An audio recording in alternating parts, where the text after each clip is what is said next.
오늘 선생님이 들려줄 이야기는 한국 현대 소설사의 흐름을 들려줄 거예요.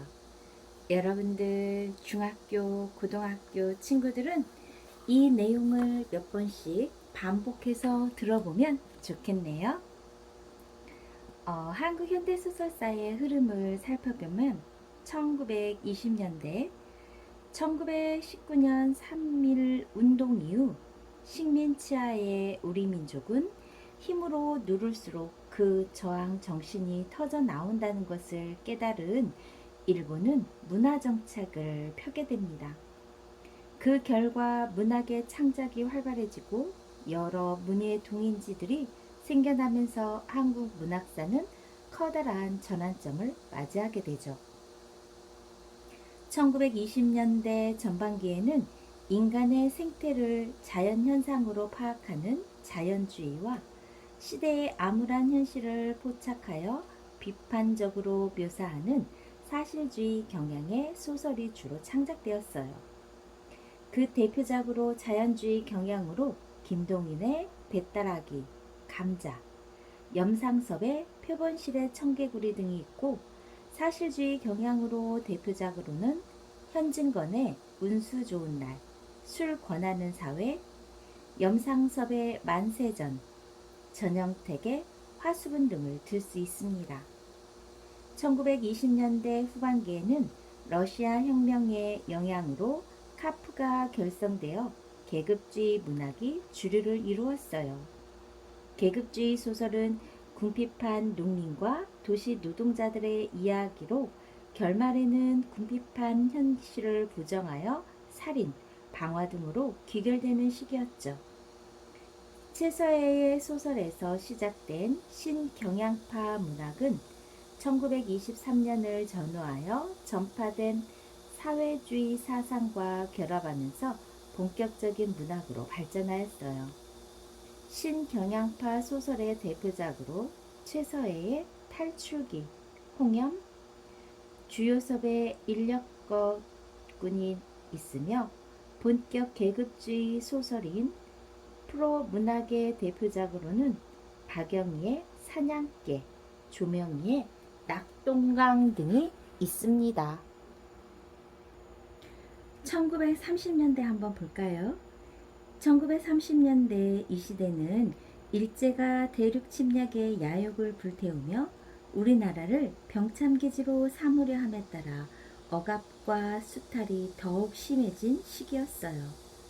반체계적 성격의 조선 문학과 동맹을 해체하고 체제 비판적인 문학가들을 핍박하게 되면서 소설가들도 이념 지향적이기보다는 여러 방식으로 다른 활로를 모색하게 되었고, 순수소설, 세태소설, 농촌소설, 역사소설 등으로 다양해져서 작가의 개성이 본격적으로 드러나기 시작했죠. 세태소설은 문명과 도시적 삶의 병폐를 묘사한 소설로 대표적으로는 박태원의 천변 풍경, 소설가 국보씨의 일일, 최만식의 탕류, 레이드메이드 인생, 유진호의 김사강과 티교수 등이 있어요. 한편 분나로드 운동의 영향을 받아 농촌의 소재로 하거나 농촌을 변화시키려는 노력을 그린 소설이 등장하는데, 시문의 상록수, 이광수의 흙, 농촌 계몽을 주창했다면 박영준의 모범 경작생, 김정한의 사하초는 농촌의 궁핍한 삶을 다루었고, 이효석의 메밀꽃 필무령, 김유정의 봄봄, 동백꽃 등은 향토색 짙은 농촌을 그려냈습니다. 또한 역사를 소재로 하여 은근히 민족의식을 고취하기 위한 역사 소설들이 등장하였는데, 이광수의 마이태자, 김동인의 운영궁의 봄, 박종화의 금삼의 피 등이 있어요. 그 밖에도 우리 것에 대한 추구로 전통적인 의식세계를 다룬 김동리의 무녀도, 정비석의 성황당 등이 있으며, 박화성, 최정희 등 여성 작가들이 등장해 활발하게 활동했습니다. 자, 1940년대로 넘어가 볼게요. 1940년대 전반기, 즉 해방 전까지는 일본의 군국주의 체제와 태평양 전쟁의 발발로 인해 한국 문단도 암흑기로 접어들게 돼요. 그러다가 해방 이후부터 한국 전쟁까지 우리 문학계는 민족문학의 재건이라는 공동 목표를 향해 달려갔죠.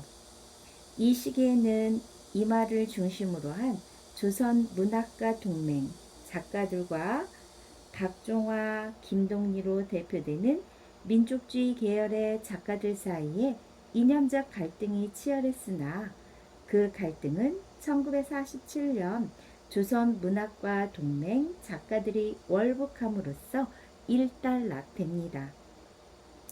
그 후에 소설로는 일제강점기를 반성하고 그 기간 동안의 체험을 바탕으로 해방의 참된 의미를 모색한 작품들로 최만식의 논이야기, 김동리의 혈거부족 등이 있으며 미군과 소련군의 주둔으로 인한 분단 문제를 다룬 작품들로 염상섭의 38선, 최만식의 영로 등이 있어요. 또한 염상섭의 인종, 두파산, 박종화의 홍경래처럼 보편적인 삶을 다룬 순수소설과 민족의식을 고취하기 위한 역사소설들이 또 부류를 이루고 있죠. 1950년대로 한번 가볼게요.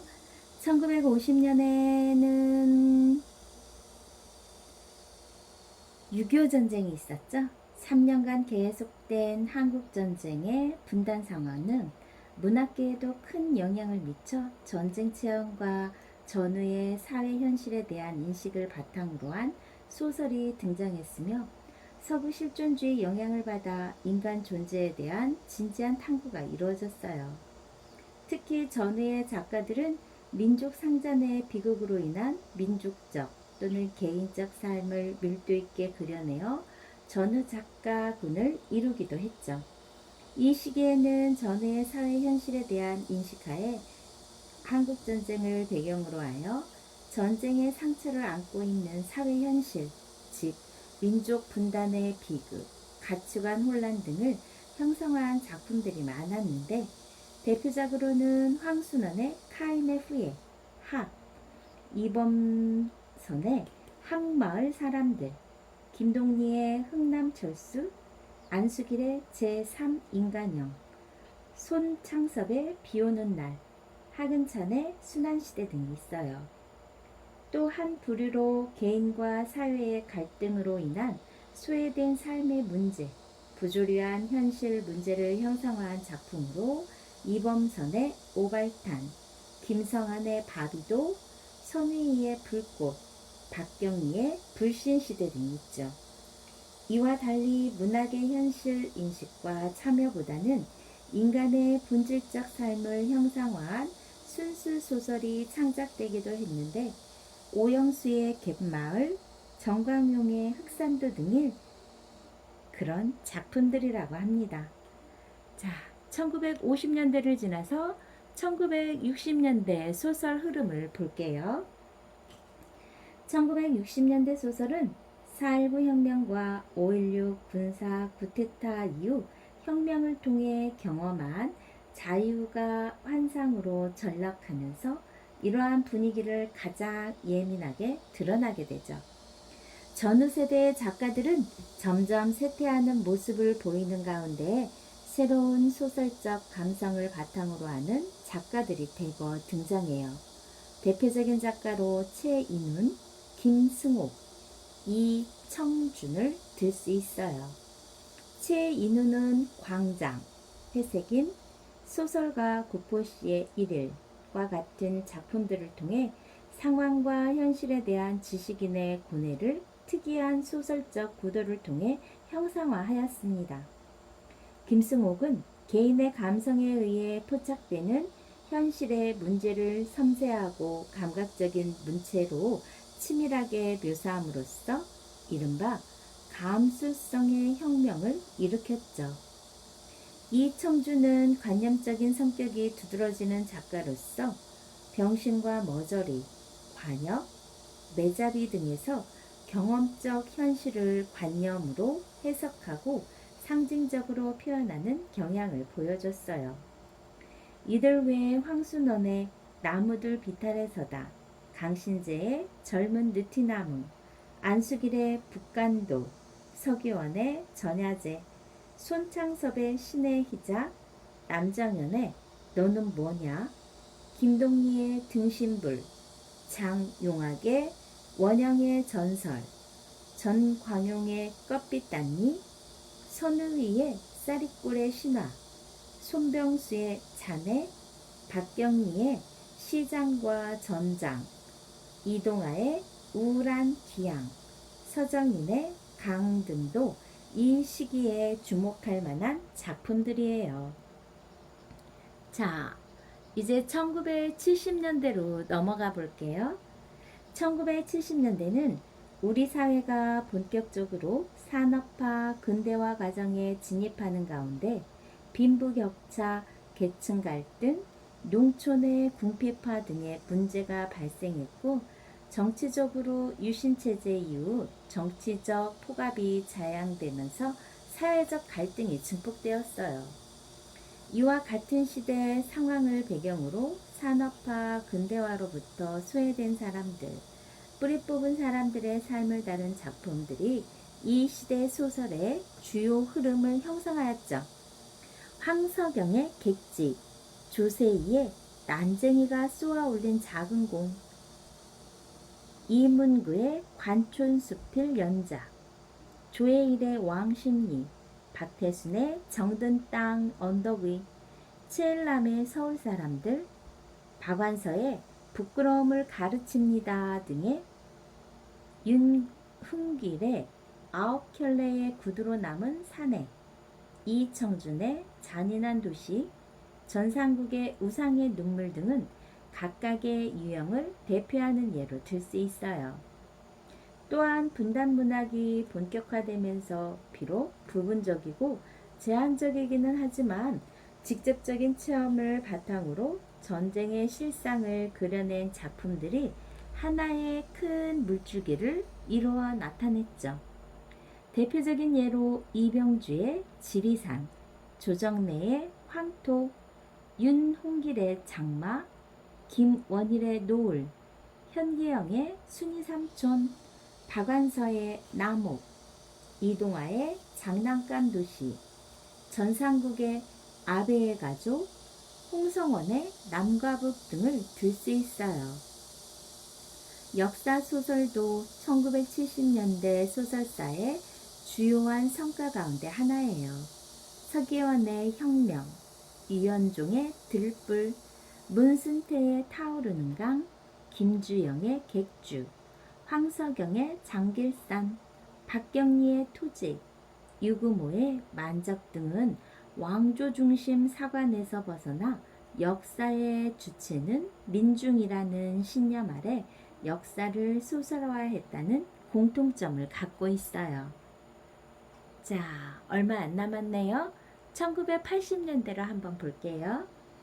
1980년대에는 임철우의 봄날, 김유택의 시간의 거울, 홍의담의 깃발 등 광주 민주항쟁 이후 살아남은 자의 죄의식, 폭력에 희생당한 자의 분노와 원한, 항쟁 주체의 계급적 해명과 당파성의 확인 등을 내용으로 하는 작품이 소설의 큰 흐름을 이루었어요. 또한 급격한 산업화의 흐름 속에 전국적인 규모의 생존권 투쟁이 일어나면서 노동소설이 등장했죠. 정화진의 샘물처럼, 방현석의 새벽 출정, 김한수의 성장, 김일남의 파도, 정도상의 새벽기차, 유순하의 생성 등이 이 대표적인 작품으로 꼽혀요. 조정래의 태백산맥, 이문열의 영웅시대, 김원일의 불의 제전, 이창동의 용천뱅이, 현기런의 신열, 김학의의 살아있는 무덤 등 분단문학 역사시 계속적으로 발표되죠.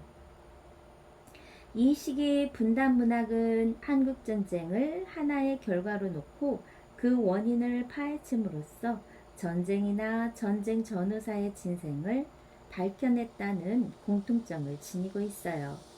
이외에 주목할 만한 작품으로는 이문열의 우리들의 일그러진 영웅, 이문구의 우리 동네, 유재용의 누님의 추상, 박완서의 엄마의 말뚝, 윤흥길의 완장, 윤후명의 도낭의 사랑, 최일남의 누님의 겨울, 이청준의 비와 밀교, 강석경의 숲속의 방, 황석영의 무기의 그늘, 오정희의 바람의 너, 김주영의 천둥소리, 복거일의 비명을 찾아서, 양기자의 원미동 사람들, 이동화의 폭력 연구, 이인성의 낯선 시간 속으로, 최수철의 고래 뱃속으로 등이 있어요. 자, 마지막이네요. 1990년대. 1990년대는 사회주의권의 붕괴에 따른 지식인들의 위기의식이 주된 흐름을 이뤄요.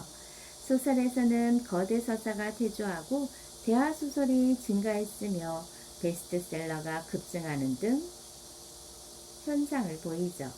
이 시기에 등장한 신진작가로는 구요서, 김소진, 신경숙, 공지영, 최윤, 박상우, 윤대영, 김학의, 정찬, 이승우, 김영현 등을 들 수 있어요.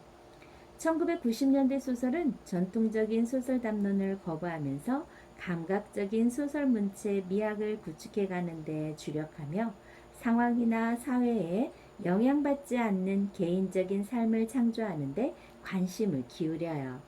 소설가와 소설의 양적인 증대도 주목할 만한 현상이죠. 자, 어떤가요? 선생님이 지금 한국 소설의 흐름을 알려드렸어요. 좋아요, 구독 꾹 눌러주면 선생님이 계속해서 좋은 책 추천해 드릴게요. 감사합니다.